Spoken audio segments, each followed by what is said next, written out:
ഈ കലയെ കലയായി കാണാനും അതിനെ അതിൻ്റെ ഒരു സെൻസിലെടുക്കാനും തയ്യാറാകാത്ത തരത്തിൽ അത്യാവശ്യം മലയാളിയെയെങ്കിലും മാറ്റിയതിങ്ങനെ ആരാകണമെന്ന് ഏറെ ചിന്തിപ്പിക്കുകയാണ് കേരളത്തെ.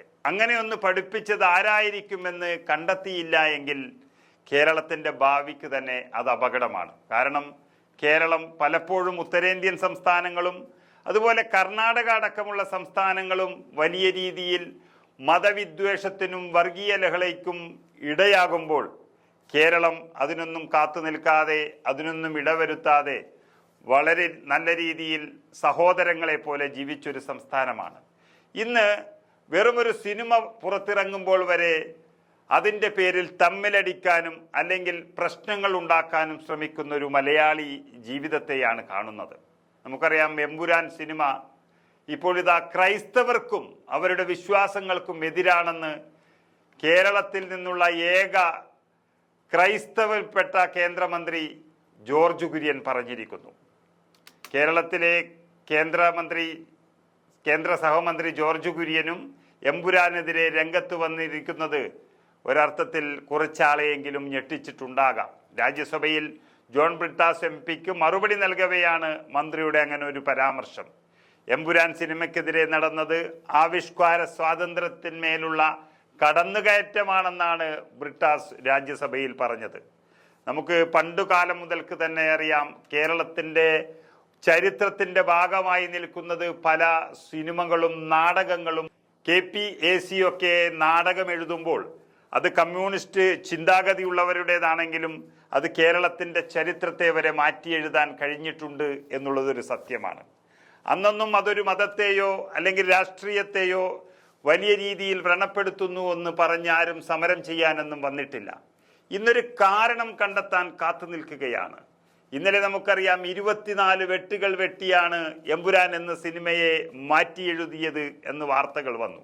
ഇതൊക്കെ കേരള മനസാക്ഷി എവിടത്തേക്കാണ് എത്തിപ്പോകുന്നത് എന്ന് മനസ്സിലാകുന്നില്ല. സിനിമയെയും അതിന് പിന്നിൽ പ്രവർത്തിച്ചവരെയും രാജ്യദ്രോഹികളായി ചിത്രീകരിച്ച് സിനിമ റീസെൻസർ ചെയ്യേണ്ടി വന്ന സാഹചര്യം ഭയപ്പെടുത്തുന്നതാണെന്നാണ് ബ്രിട്ടാസ് പറഞ്ഞത്. ഇതിന് മറുപടിയായാണ് സിനിമ ക്രൈസ്തവ വിരുദ്ധമാണെന്നൊരാരോപണം മന്ത്രി ജോർജ് കുര്യൻ ഉന്നയിക്കുന്നത്. അങ്ങനെ അദ്ദേഹത്തെ മന്ത്രിയാക്കിയത് ആരാണോ അല്ലെങ്കിൽ അദ്ദേഹത്തിൻ്റെ സമുദായം ഏതാണോ അവർക്ക് വേണ്ടി കുടപിടിക്കുന്ന ഒരു ഘട്ടത്തിലേക്ക് എത്തുന്നു എന്ന് പറയുമ്പോൾ സാഹോദര്യത്തിന് കേരളത്തിൽ എന്ത് വില എന്നുള്ളൊരു ചോദ്യമാണ് അവിടെ ഉയരുന്നത്.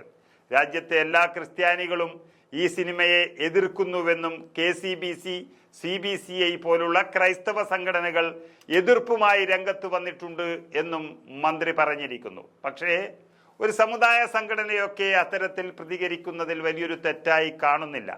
പക്ഷെ ജനങ്ങളുടെ ഒരു ജനാധിപത്യ രാജ്യത്തൊരു മന്ത്രി തന്നെ ഇതൊരു വർഗീയ കാർഡ് ഇറക്കാൻ വേണ്ടി ഉപയോഗിക്കുന്നു എന്ന് പറയുന്നത് വലിയ തരത്തിലുള്ളൊരു അപകടം തന്നെയാണ്.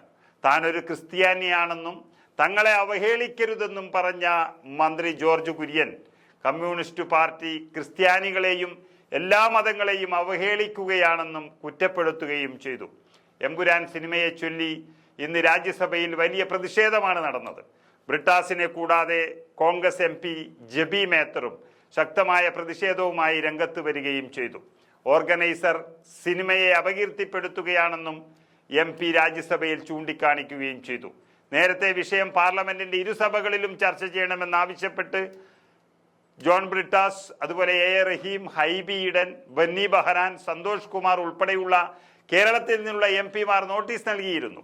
എന്നാൽ രാജ്യസഭയിൽ നോട്ടീസ് തള്ളിയതോടെ ഇടത് MP സഭയിൽ നിന്ന് ഇറങ്ങിപ്പോവുകയും ചെയ്തു. അങ്ങനെ ആർക്ക് വേണ്ടിയെന്നോ സിനിമയ്ക്ക് വേണ്ടിയാണോ അല്ലോ മറ്റുള്ള താല്പര്യങ്ങൾക്ക് വേണ്ടിയാണോ ഇത്രയും കഷ്ടപ്പെട്ട് കേരളത്തെ കീറിമുറിക്കുന്നത് എന്ന് വലിയ രീതിയിൽ ആലോചിച്ചില്ല എങ്കിൽ അത് ഒരു അപകടത്തിലേക്ക് തന്നെ നീങ്ങും എന്നുള്ളതിൽ സംശയമില്ല.